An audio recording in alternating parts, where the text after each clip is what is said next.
علیک یا رسول اللہ الصلاۃ والسلام علیک یا حبیب اللہ الصلاۃ والسلام علیک یا سیدی یا خاتم النبیین۔ یہ نہ پھول ہو تو بلبل کا ترنم بھی نہ ہو، چمن دہر میں کلیوں کا تبسم بھی نہ ہو۔ یہ نہ ساقی ہوں تو میں بھی نہ ہوں، خم بھی نہ ہو، بزم توحید میں دنیا نہ ہو، تم بھی نہ ہو۔ خیمہ افلاک کا استادہ اسی نام سے ہے، نبض ہستی تپش امادہ اسی نام سے ہے۔ اگلا جو میں مصرع پڑھنے لگا ہوں آپ نے میرے ساتھ مل کر پڑھنا ہے۔ تیری نگاہ ناز سے دونوں مراد پا گئے۔ امیر المجاہدین اپنے بیان میں اکثر یہ شعر پڑھتے تھے، تو آپ تمام امیر المجاہدین علیہ الرحمہ کی بارگاہ میں اس عقیدے سے پڑھیں۔ تیری نگاہ ناز سے دونوں مراد پا گئے۔ جس کا یہ عقیدہ ہے کہ حضور کی نگاہ ناز سے سب کچھ اسے ملتا ہے، وہ بلند آواز سے پڑھے۔ تیری نگاہ ناز سے دونوں مراد پا گئے، تیری نگاہ ناز سے دونوں مراد پا گئے، تیری نگاہ ناز سے دونوں مراد پا گئے۔ عقل خیاب و جستجو، عشق حضور و اضطراب، شوکت سنجر و سلیم تیرے جلال کی نمود، شوکت سنجر و سلیم تیرے جلال کی نمود، فقر جنید و بایزید تیرا جمال بے نقاب، وہ دانائے سبل ختم الرسل، وہ مولائے کل جس نے غبار راہ کو بخشا فروغ وادی سینہ، نگاہ عشق و مستی میں وہی اول وہی آخر، وہی فرقان وہی قرآن وہی یاسین وہی طٰہٰ۔ اللہ رب العالمین کی بارگاہ میں حمد و ثنا سرور کون و مکان صلی اللہ تعالیٰ علیہ وسلم میں ہدیہ درود و سلام عرض کرنے کے بعد محترم محتشم تمام سامعین حضرات، السلام علیکم ورحمۃ اللہ وبرکاتہ۔ آپ اگر ابتدا سے آپ کی یہ کیفیت ہے تو پھر محفل کے انتہا پر کیا ہوگی؟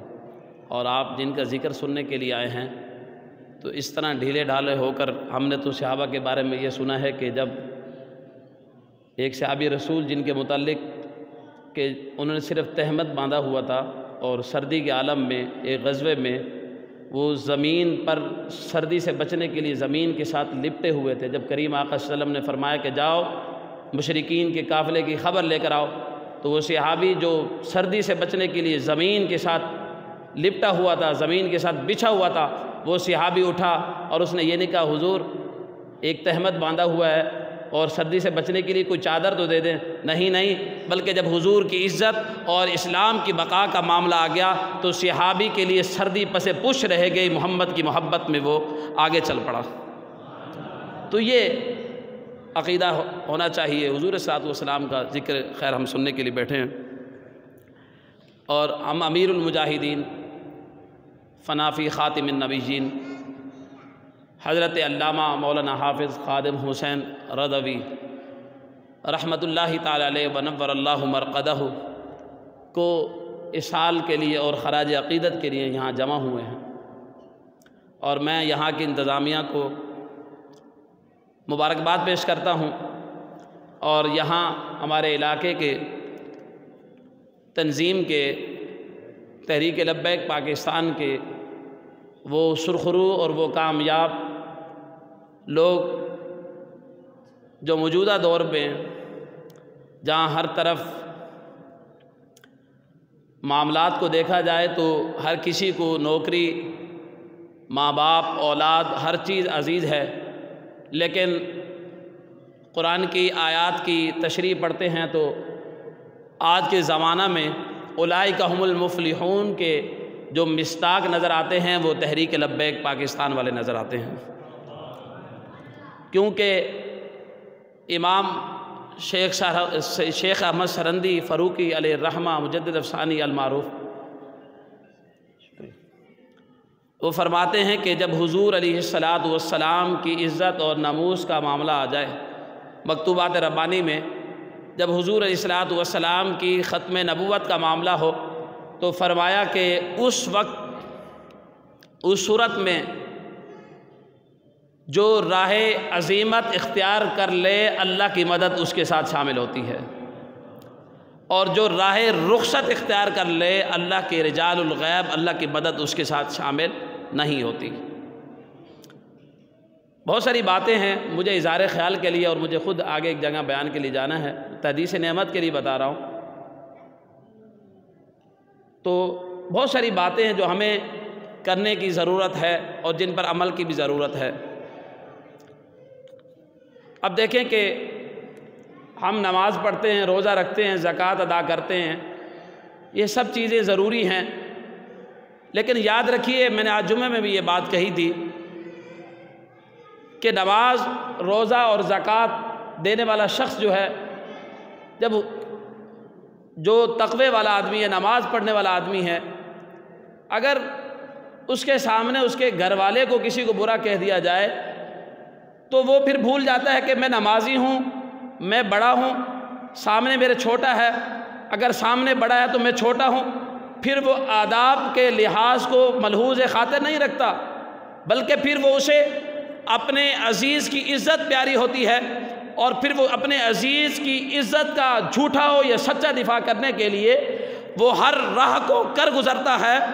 اور یاد رکھیے کہ کوئی شخص کہے کہ میں نماز پڑھ کے، روزہ رکھ کے، زکوٰۃ ادا کر کے اور محراب میں بیٹھ کر تسبیح و تحلیل کر کے بچ جاؤں گا، میرا وجدان اور میرا ایمان یہ کہتا ہے کہ وہ کیسا ایمان والا ہے، وہ کیسا مومن ہے، وہ کیسا مسلمان ہے، وہ کیسا غلام مصطفیٰ ہے کہ جس کے سامنے اس کے نبی کی عزت پر بات کی جا رہی ہو، اس کے نبی کی نبوس کا معاملہ ہو، اور پھر وہ تسبیح و تحلیل کے معاملے میں وہ راہ رخصت کو اختیار کر لے۔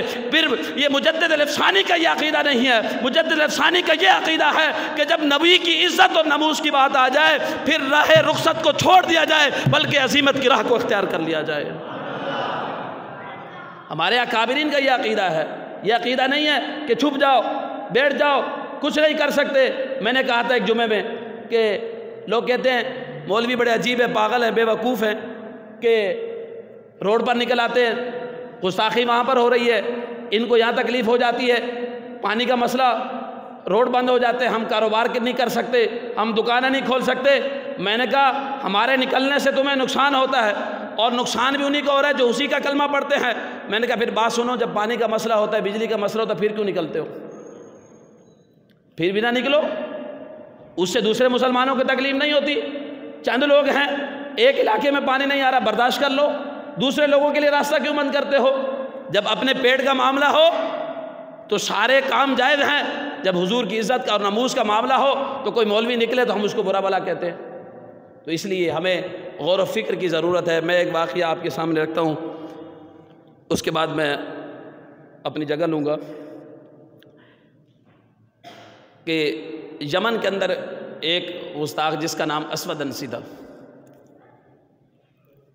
اس نے حضور علیہ السلام کی گستاخی کی اور اس نے نبوت کا دعویٰ کیا۔ جب اس نے نبوت کا دعویٰ کیا تو ایک تابعی تھے وہاں پر یمن کے اندر جن کا نام ابو مسلم خولانی، ان کو اس نے گرفتار کیا اور اپنے پاس لے کر آیا، گرفتار کر کے پکڑ کر اس کے لوگ پکڑ کر کھڑے ہیں، اور وہ پوچھتا ہے یہ بتا اتشہد ان رسول اللہ، کہ بتاؤ کہ میں اللہ کا رسول ہوں۔ وہ صحابی رسول کیا کہتا؟ قال ما اسمع، میں نے نہیں سنا، تو کیا بکواس کر رہا ہے، مجھے نہیں پتہ چل رہا۔ وہ دوبارہ کہتا ہے تو صحابی رسول کہتے ہیں میں تیری گفتگو سننے سے بہرا ہوں، انا اسم ما اسمع، میں تیری گفتگو سننے سے بہرا ہوں۔ اور پھر وہ دوبارہ کہتا ہے، تیسری بار جب وہ کہتا ہے تو پھر یہی جواب ہوتا ہے کہ تیری جو گفتگو ہے، تیری جو بھونک ہے مجھے سنائی نہیں دے رہی۔ پھر وہ کہتا ہے یہ بتا کیا تو گواہی دیتا ہے کہ محمد اللہ کے رسول ہے صلی اللہ تعالی علیہ وسلم؟ جب حضور کا نام آئے، نام نامی آئے تو پھر اس حضور صلی اللہ علیہ وسلم پر درود و سلام پڑھا کریں۔ ایک بار اسی بلند آواز سے عقیدت کے ساتھ پڑھ لیجئے، اللہم صلی علی محمد وعلی آل محمد وبارک وسلم۔ تو کہا میں گواہی دیتا ہوں کہ حضور صلی اللہ علیہ وسلم اللہ کے رسول ہیں۔ تو اس نے کہا فَأَمَرْنَا بِنَارِ عَظِيمٍ، کہ آگ، ایک بہت بڑی آگ کو جلایا جائے۔ آگ کو جلایا گیا۔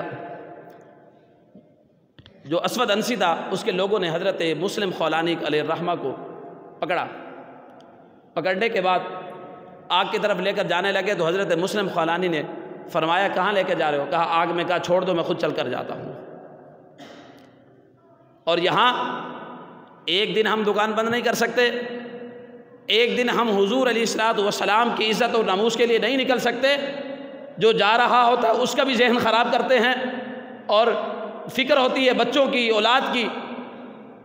وہ دیکھو صحابہ کو، وہ تابعین کو دیکھو کہ کیا ان کی اولادیں نہیں تھی؟ کیا ان کی ازواج نہیں تھی؟ کیا ان کے مال نہیں تھے؟ کیا ان کے کاروبار نہیں تھے؟ لیکن ان کا یہ سب کچھ تھا، لیکن محمد کے بعد تھا۔ سب کچھ تھا لیکن حضور کی ذات کے بعد تھا۔ اگر وہ یہ سمجھتے تھے یہ جو کچھ بھی ملا ہے مصطفیٰ کے در سے ملا ہے، ان کا عقیدہ یہ تھا۔ اور آج ہم یہ توکل نہیں رکھتے۔ توکل ہوتا تو پھر یہ باتیں بھی نہ ہوتی۔ آئیے کہ جب حضرت مسلم خولانی علیہ الرحمہ آگ میں گئے، کافی دیر آگ میں کھڑے رہے، آگ نے جلایا نہیں۔ جب آگ نے نہیں جلایا تو اس نے کہا آپ نکل کر آ جائیں، کہ آگ تو اثر نہیں کر رہی۔ اور آگ اثر بھی کیسے کرتی، یہ تو امیر المجاہدین کے جنازے نے بتا دیا کہ جو حضور سے وفا کر لے پھر دنیا والے بھی اس کی عظمت کا منظر دیکھتے ہیں، آخرت والے بھی اس کی عظمت کا منظر دیکھتے ہیں۔ تو آگ کیسے اثر کرتی؟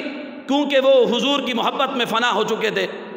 جب گئے، کیونکہ ان کا جسم ظاہری طور پر نظر آ رہا تھا، لیکن ان کے جسم میں، جسم کے ہر ٹکڑے میں، جسم کے ہر عضو میں حضور کی عظمت کا پرچار تھا۔ جہاں حضور کی عظمت کی بات ہو، جس کے دل میں حضور کی محبت ہو، پھر آگ کیسے اسے جلا سکتی ہے؟ جب آگ نے نہیں جلایا، آپ باہر نکل کر آئے، اور جب باہر نکل کر آئے، ما فعل اللہ بصاحب من الذی حرق بالنار فلم تضرہ، آگ نے آپ کو نہیں جلایا، کوئی نقصان نہیں پہنچایا، فلم تضرہ۔ حضرت مسلم خولانی علیہ الرحمہ جب وہاں سے نکلے تو اس کے اسود انسی کے لوگوں نے کہا کہ اب آگ تو اس پر اثر نہیں کر رہی، اب شہر بدر کر دیا جائے، اس کو ملک بدر کر دیا جائے۔ حضرت مسلم خولانی علیہ الرحمہ کو جب ملک سے بدر کیا گیا تو ان کے دل میں خواہش پیدا ہوئی کہ میں جاؤں حضور علیہ الصلوۃ والسلام کی بارگاہ میں۔ فیوقظا، حضور علیہ الصلوۃ والسلام کی روح، یعنی حضور علیہ الصلوۃ والسلام اس دار فانی سے آپ ظاہری طور پر تشریف لے جا چکے تھے۔ واستخلفا، حضرت سیدنا صدیق اکبر رضی اللہ تعالیٰ عنہ خلیفہ بن چکے تھے۔ جب پہنچے حضور علیہ الصلوۃ والسلام کے روزہ اطہر پر حاضری دی، حاضری کے بعد مسجد نبوی میں آئے، مسجد نبوی کے ستونوں میں سے ایک ستون کے ساتھ کھڑے ہو گئے، کھڑے ہو کر نفل ادا کرنے لگے۔ اور اسی اثناء میں سیدنا فاروق اعظم رضی اللہ تعالیٰ عنہ تشریف لے آئے۔ جب تشریف لائے اور حضرت سیدنا عمر رضی اللہ تعالیٰ عنہ حضرت مسلم خولانی علیہ الرحمہ کو دیکھنے لگے، اور یہ خبر پہنچ چکی تھی۔ یہ تو وہ حضرت حبیب بن عدی یا حضرت زید بن دسنہ کے واقعے میں بھی، کہ جب حضور علیہ الصلوۃ والسلام موجود تھے صحابہ کے جرمن میں، اور وہاں حضرت زید بن دسنہ کو جب کہا جا رہا تھا بتا اگر تیری جگہ تیرا پیارا حبیب ہو اور اس کو اسی طرح لٹکایا جائے معاذ اللہ تو کیا تو پسند کرے گا؟ صحابی رسول نے کہا تھا ایسا تو دور کی بات ہے، میں اپنے گھر میں آرام سے بیٹھا ہوں، اور میرے مصطفیٰ کے قدموں میں ایک کانٹا چبھے، صحابی رسول کو یہ بھی گوارا نہیں ہے۔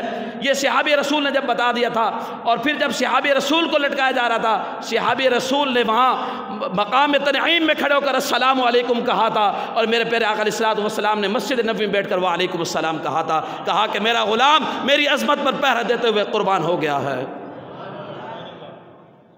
حضور صلی اللہ علیہ وسلم پھر جب بعد میں پتہ لگا، صحابہ نے حضور سے پوچھا آپ وعلیکم السلام کس کو کہہ رہے ہیں؟ کوئی مجلس میں کسی نے آپ کو سلام تو نہیں کیا؟ حضور نے فرمایا میرا صحابی میری عظمت پر قربان ہوتے ہوئے میری بارگاہ میں سلام عرض کر رہا ہے۔ آج لوگ ہمیں کہتے ہیں تم سلام پڑھتے ہو، میں نے کہا جس طرح اس صحابی کا سلام میرے مصطفیٰ کی بارگاہ میں پہنچا تھا، اسی طرح اہل سنت کے لوگوں کا جب وہ سلام پڑھتے ہیں حضور کی بارگاہ میں پہنچتا ہے۔ اللہ اکبر۔ جب حضرت عمر رضی اللہ تعالیٰ غور سے دیکھنے لگے، حضرت عمر رضی اللہ تعالیٰ جب وہ 2 رکعت نفل پڑھ کر فارغ ہوئے، پیشانی کو دیکھ رہے ہیں، دیکھا کہاں سے آیا ہو؟ من عین تمشی، کہاں سے آیا ہو؟ تو حضرت مسلم خولانی عرض کرنے لگے میں یمن سے آیا ہوں۔ من عین الجمن، یمن سے آیا ہوں۔ تو کہا کہ تم اس کو جانتے ہو کہ جس کو حضور علیہ الصلوۃ والسلام کی ختم نبوت کی خاطر آگ میں ڈالا گیا اور آگ نے اسے جلایا نہیں؟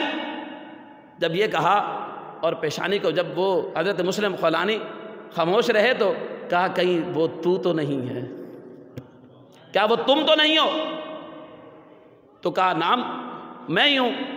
اس کے بعد ما فعل ما بین عینیہ، حضرت عمر اٹھے اور یہ قیامت تک بتا دیا آنے والے مسلمانوں کو کہ جو نبی کی عزت پر پہرا دے وہ صحابی نہ ہو تابعی ہو، عمر اس کی پیشانی کو چومتا ہے۔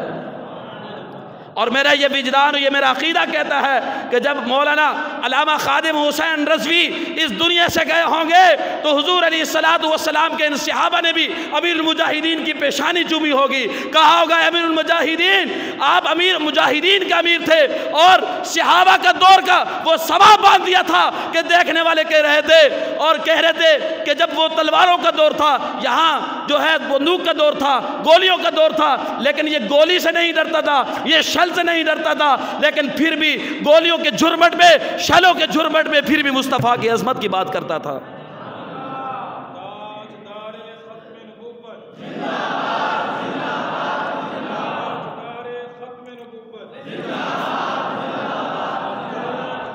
لبیک لبیک لبیک یا رسول اللہ، لبیک لبیک لبیک یا رسول اللہ، لبیک لبیک لبیک یا رسول اللہ، فاقتلوہ فاقتلوہ۔ اللہ اکبر۔ اور یہاں تک بات ختم نہیں ہوئی، حضرت عمر نے فرمایا حضرت مسلم خولانی سے کہ چلو سیدنا صدیق اکبر کی بارگاہ میں چلتے ہیں، تم نے اتنا عظیم کام کیا ہے۔ حضرت سیدنا صدیق اکبر کی بارگاہ میں لے کر آئے، بڑے بڑے صحابہ موجود ہیں، اور ان صحابہ کی موجودگی میں حضرت سیدنا صدیق اکبر اور فاروق اعظم قیامت تک آنے والے مسلمانوں کو بتا رہے ہیں کہ نبی کی عزت پر، نبی کی نبوس پر، نبی کی ختم نبوت پر پہرا دے کر دیکھو پھر تمہیں کیا مقام ملتا ہے۔ جو یمن میں بیٹھ کر حضور کی عزت پر پہرا دے اسے آگ نہیں جلاتی، پھر جب صحابہ کی بارگاہ میں وہ بھی بلا فصل افضل الخلق جو ہے انبیاء کے بعد حضرت سیدنا صدیق اکبر کی بارگاہ میں آئے اور سیدنا صدیق اکبر اپنی جگہ پر اس صحابی کو بٹھاتے ہیں، اور ایک طرف سیدنا صدیق اکبر بیٹھتے ہیں، دوسری طرف فاروق اعظم بیٹھتے ہیں، سامنے صحابہ کرام موجود ہیں۔ اور پھر حضرت عمر کیا خوبصورت بات کہتے ہیں، فرماتے ہیں الحمدللہ الذی یمتنی حتی ارانی فی امت محمد من فعل بہ کما فعل بہ خلیل الرحمن۔ یا اللہ تیرا شکر ہے کہ تو نے عمر کو اس وقت تک موت نہیں دی کہ امت مصطفیٰ میں حضرت عمر نے اس شخص کو نہیں دیکھ لیا جس کے ساتھ معاملہ ابراہیم بن خلیل اللہ والا ہوا۔ اللہ اکبر۔ اور پھر اس کے بعد حضرت مسلم خولانی اٹھے، کہا تمہارا بڑا شکر ہے کہ تم نے مجھے اتنی عزت دی، اتنی شان دی، اتنی رفعت دی، اب میرے لیے استغفر لی، میرے لیے دعائے مغفرت کرو۔ تو حضرت سیدنا صدیق اکبر نے فرمایا نہیں، اور کوئی حضرت اویس قرنی خیر التابعین ہیں، حضرت داہیہ، اور جس نے حضرت وحشی، علماء نے لکھا کہ حضرت وحشی نے ایک بار حضور کو دیکھا، کوئی جتنے ہی بڑا تابعی ہو، جتنا ہی مقام و مرتبے والا ہو، وہ حضرت وحشی کی دھول تک نہیں پہنچ سکتا۔ اور یہاں تابعی ہے، اور حضرت مسلم خولانی جو ہے صحابی نہیں تابعی ہیں۔ سیدنا صدیق اکبر کی بارگاہ میں عرض کرتے ہیں کہ آپ میرے لیے دعائے مغفرت کریں۔ سیدنا صدیق اکبر فرماتے ہیں انت احق، آج تیرا زیادہ حق ہے کہ تو صدیق کے لیے دعائے مغفرت کر۔ پھر یہ سیدنا صدیق اکبر نے بتا دیا کہ جو حضور کی عزت پر پہرا دے پھر اسی کا حق ہوا کرتا ہے، وہ صحابہ کے لیے بھی دعائے مغفرت کرتا ہے۔ اللہ رب العالمین میری حاضری کو اپنی بارگاہ میں قبول فرمائے۔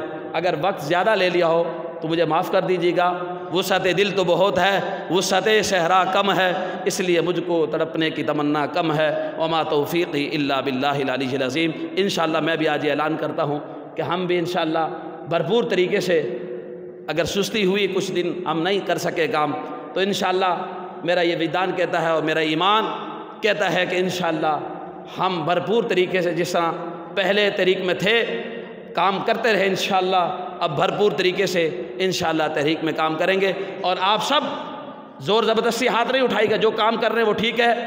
میں خدا کی قسم کل قیامت کے دن آپ میرا گربان پکڑ لینا کہ مولانا آپ نے غلط بات کہی تھی، لیکن میں آپ کو یہ بات کہہ رہا ہوں کہ آپ آج یہ عہد کر کے اٹھیں یہاں سے کہ حضور کی عزت کے لیے، حضور کی ناموس کے لیے، حضور کی ختم نبوت کے لیے آپ تحریک لبیک کے ہر قدم پہ اور تحریک لبیک کی قیادت کا بھرپور ساتھ دیں گے انشاءاللہ۔ نعروں سے اس عہد کو پورا کیجئے، جس نے یہ عہد کیا ہے وہ لبیک یا رسول اللہ کا نعرہ لگا کر بتا دے۔